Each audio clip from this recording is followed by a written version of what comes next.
croix, comme une maison, la maison a une porte et une fenêtre. La porte de Jésus, c'est la bouche. Et il a pressé Israël par la bouche. Et quand il est à la croix, il a compris que moi je suis Joseph. Ma robe n'a pas une seule couleur. Ma robe a plusieurs couleurs. Ça veut dire je mets à la croix. C'est pas uniquement pour les Israéliens. Je mets à la croix pour le monde entier. Quand il est à la croix, on l'a crucifié. Il a dit aux gens, donnez-moi de l'eau. L'eau que Jésus demandait, c'était pas une eau charnelle. C'était pas la révélation. Dans Daniel 7, l'eau signifie le peuple. Jésus à la croix, il a compris. Israël.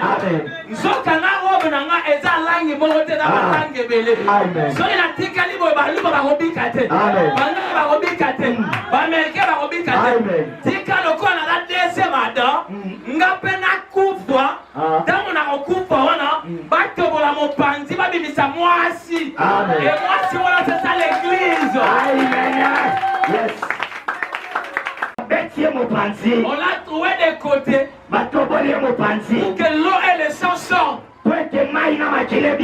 Or, l'eau et le sang, c'est la naissance. L'église, c'est la femme de Christ. Comme Adam avait sorti Ève dans les côtés, Jésus aussi a sorti l'église comme sa femme dans les côtés. Est-ce que je parle à quelqu'un?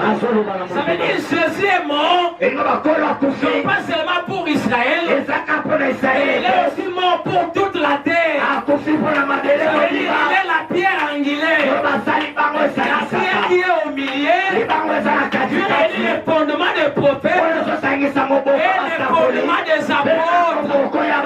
Dieu a dit l'Ancien Testament et le Nouveau Testament.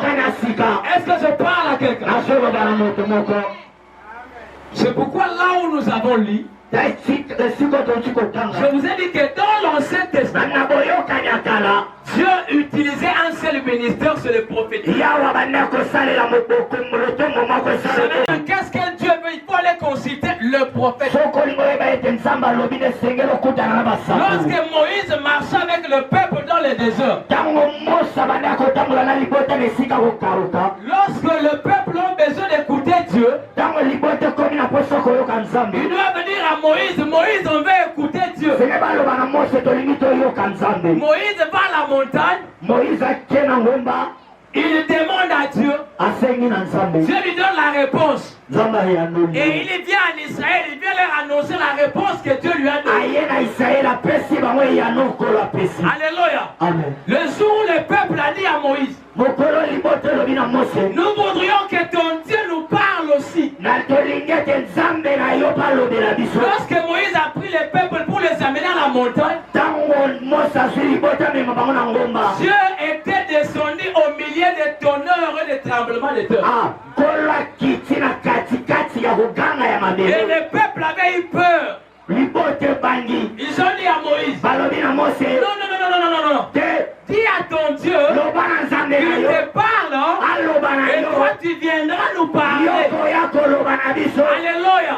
Ça veut dire dans l'Ancien Testament, Dieu ne parlait qu'au prophète. Il dit au prophète quelque chose et le prophète vient te dire ça. C'est pourquoi dans le temple que Moïse avait construit, ça veut dire le tabernacle que Salomon est venu construire, le temple avait 3 parties. Il y avait les parvis qu'on appelle le véranda. Il y avait le salon qu'on appelle le lieu saint. Et il y avait la chambre qu'on appelle le lieu très saint. Et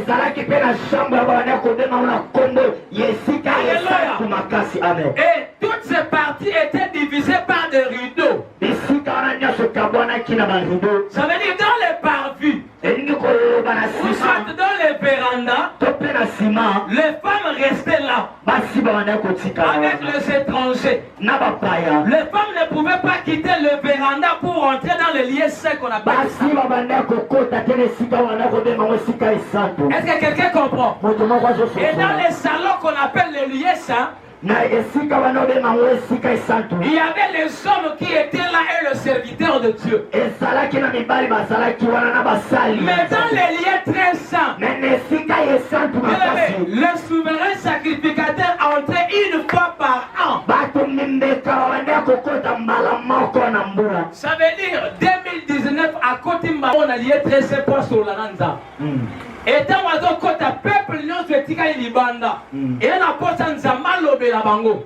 Parce qu'il faut pas c'est la mossa koliwana à côté d'un allié très sain à sur la Nanza maintenant il y a sabango zamalo biboye zamalo biboye zamalo biboye. Est-ce que je me fais comprendre? La Bible déclare mon peuple périt faute de connaissance. Ça veut dire un enfant de Dieu qui a crié à Jésus. Tu n'as pas besoin d'un prophète qui doit bien dans la cadence de un prophète pour l'école mobile. Tu es un prophète, mais ça ne m'a pas. Tu n'es pas un prophète, tu es un intercesseur. On a un prophète. Sauté à Mukulu TV, na bandi bol binomo monaki, tozalaki bongo to asina mema ki binobo assister na séminaire au ezalaki bongo et quand même ki bongo na église ya ACC à travers le prophète Israël qui m'en fout. Alors aujourd'hui c'était la fin, mais to monaki to moni il y a un pasteur qui nous a prêché. Pasteur vraiment Teibiso dont on a habité son Orlobani mais na bandi bolandi maté wana en tout cas c'était trop fort. C'était vraiment trop fort. Alors on ne pourrait pas laisser le pasteur comme ça sans pour autant y appeler sa message fort moko na balani sur bandation Mukulu TV na ba fidèle bandation na libanda. Alors nous sommes là avec le pasteur Franck. Avec lui Tomeka Kobeta Moma Solo Muke sur thème Oezaki très important, c'est qui tue le prophète. Alors bonsoir pasteur. Bonsoir maman. Pasteur, d'abord merci beaucoup pour la prédication. On a vraiment été prêché. Alors nga elongola bandeko nga ya Mukulu TV balandino surtout na équipe na mobimba tunga to sur la moke par rapport ya thème wana ya ce qui tue le prophète. Alors question na nga liboso ezaboui. Est-ce qu'il y a une différence entre le prophète de la ancienne alliance et le prophète ou la nouvelle alliance? Ce qui fait vraiment différence entre le prophète. Merci beaucoup maman. Il y a une grande différence entre prophète, il y a Ancien Testament, il y a prophète, il y a Nouveau Testament. J'ai expliqué que Nakati, il y a Ancien Testament, nous avons deux fondements dans la Bible. Oui, il y a un fondement, autobengi fondement des prophètes, qui est posé par Moïse. Et dans le fondement, on a les 12 fils, il y a Jacob. Et le deuxième fondement, c'est le fondement des apôtres, qui est posé et par Paul, le fondement des apôtres avec les 12 apôtres. Alors dans l'Ancien Testament, Zambé a œuvré avec un prophète. Tant qu'on a œuvré avec un prophète, dans l'Ancien Testament, il y avait un sacrificateur. Mutu oyo esengeli akota na lieu très saint, asolala Nzambe. Amemi ba problème nyon soit peuple liboso na Nzambe asambeli pe aye kopé sa réponse et pas ya peuple. Ça veut dire cette personne là un souverain sacrificateur azokota une fois l'an na kati lieu très saint. Alors Nzamba sa Moïse alobi soki mutu ayibi muninga na ngombe. Et par ricochet il faut afuta 5 ngombe parce que ayibi ngombe wana moko. Et nakata acte de tozomona la nuée qui est Dieu. Nzambe azo yiba ngombe na biso moko ezali Jésus qui est une vache. Tango a dérobé Jésus par la nuée, tango Yesu amati a dérobé notre vache. Na revanche Nzamba azo futa biso 5 ngombe. Nakata 5 ngombe nous avons le 5 ministères. Donc nakata Nouveau Testament ou nakata Nouvelle Alliance, nous avons 5 ministères, parmi lesquels il y a aussi un prophète. Et le ministère wana est un monopole ndenge moko na Ancien Testament. Dans le Nouveau Testament, Bangonyo Sobato travaillait et longo pour le salut des âmes. Donc, dans l'Ancien Testament, un prophète était là uniquement pour le peuple. Mais dans le Nouveau Testament, nous avons 5 ministères au bateau œuvrés pour le salut du peuple. Merci, pasteur, on continue. Namoni, na matière, na peut, na peut se recopier la différence entre, cette expliquer ce qui est un prophète de la nation. Namoni le Kambouana, prophète de la nation, et ça vraiment nani. Est-ce que les prophètes nous surtout automonaka, ce sont toujours des prophètes de la nation? Qui est vraiment le prophète de la nation? Merci beaucoup. Question, c'est une question très pertinente. Kota la surtout mboka na biso Congo ne na pesa exemple moko ba prophète balingaki ba tumba mboka ba prophète ba memaki mboka na kati ya confusion même pendant la période électorale. Non, Eza Martin Fayou le président. Non, Eza Félix Tshisekedi du président. Non, Eza un tel président. Non, Eza un tel président. Ba memi trouble na kati ya mboka. Pourquoi? Parce que d'abord un prophète un prophète azali mutu oyo asakolarana noté. Un prophète azali mutu oyo nzamba suscité a passé un message pour donner à un peuple. A passé responsabilité, il y a que diriger peuple. Il y a que même peuple na esika moko songolo.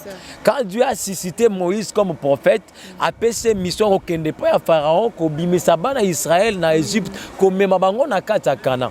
Donc un prophète c'est celui que Dieu a suscité, a passé message, où Seigneur a passé sa peuple. Un prophète dans la rapport à l'église Moroté, pour une famille, un prophète pour toute une nation. Attends un message. En tout cas, qui ça s'est commis, nous avons la parole de connaissance à la prophète. Parole de sagesse à la prophète. Dans la vision à la prophète. Au côté de la prophète, quel est le message que Dieu t'a donné pour la République démocratique du Congo? Quel est le message que Dieu t'a donné pour le monde entier? Quel est le message exact? Donc, un ministère, un prophète, un ministère, un message clé, un calendrier prophétique, un message dans le peuple. Mais le reste, il y a Kosakola, Komona, tout ça, c'est un don pour opérer dans le ministère prophétique. Merci beaucoup, pasteur. Je vous assure qu'aujourd'hui, on a vraiment senti la présence de Dieu en vous. On a vraiment été prêché. Donc, comme on pour ne pas beaucoup vous retenir, sur la pluie, ce qui occupe sa synthèse par rapport à Matéa pour Balanda qui basa ACC, à ces ministères Mouza Mounini. Et Baza Liban, Baza Nakatu occupe sa synthèse par rapport à Nabangonia surtout. Merci beaucoup. Synthèse, Namoku, c'est Tolobi Boye. Nakati, il y a un Nouveau Testament, toujours fonctionner ndenge moko na Ancien Testament. Donc, Ancienne Alliance, na Nouvelle Alliance, différence ezali. Nakati, Ancienne Alliance, pour la recôte, nakati, temple ezali dans 3 parties. Il y avait les parvis, il y avait les lieux saints et les lieux très saints. Et bien, si on est séparés dans les rideaux, il y avait des barrières. Mais lorsque Jésus est venu, il est entré dans le lieu très saint, avec son corps comme sacrifice, avec son sang, à la croix quand il a crié, Bible Lobi, rideau et katanaki. Il n'y a plus de différence, barrière exatée entre parvis, dans le lieu saint, dans le lieu très saint. Soko yambiye sur le kola mokonzi mobiki ici, on a facilité à kokota na présence dans Nzambe, ko solana Nzambe pe ko ba révélation, on Nzamba ko pesa yo sans pour autant on les kanakana la. En tout cas que Dieu bénisse Bananzambe nyonso ba dans la béni, Bananzamba nyonso ba béni, bana ACC, bana RDC. En tout cas, Nzamba pambola bino pe Nzamba pambola bino pe pour l'opportunité pour participer. Merci beaucoup pasteur. Mesdames et messieurs, nous sommes arrivés fraîchement à la fin de cette émission. On était là à l'église ACC, aux assistants qui nous séminaire pendant 5 jours. Aujourd'hui, on a fini. Merci beaucoup. Bolanda, vous abonnez massivement dans Moukou TV. Ciao.